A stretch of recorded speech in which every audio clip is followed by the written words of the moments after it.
Hello and welcome to this week's What's Hot. And as we approach the end of Q1, the start of 2026 hasn't been much fun.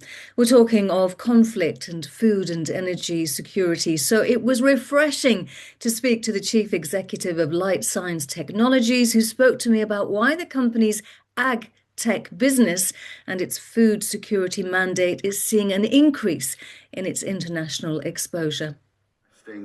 If you've heard on the news, 70% of the Middle East food comes through that strait, which is currently blocked. So food security becomes really high on the agenda. And with AgTech, we see our international work growing and the pipeline growing for people to grow, countries to grow their own food in their own countries to supply the population.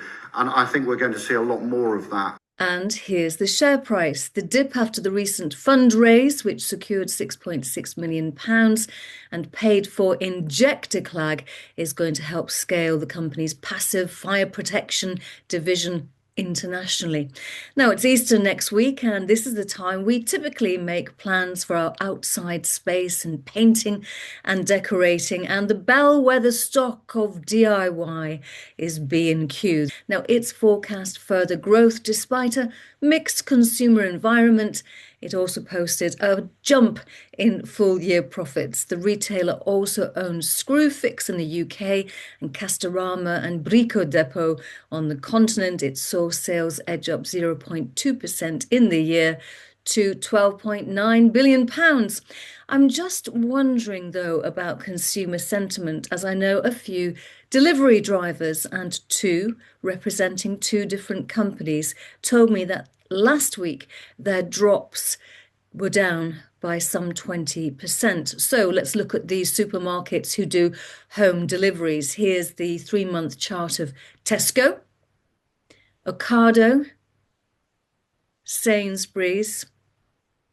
Nothing from Morrison's as they were acquired in 2021, but you can get Morrison's deliveries via Amazon. And are investors hitting the bottle yet to numb the pain of living? Well, you wouldn't think so looking at Distil's share price drop. Now, most of us, or more of us, are drinking its premium spirits, but the distributors are letting the company down, and the stock, as in the drinks, are just sitting there in warehouses. Well, Distil's major shareholder is former ITM power boss Dr. Graham Cooley. He owns a 23% stake, and no doubt he'll find a solution.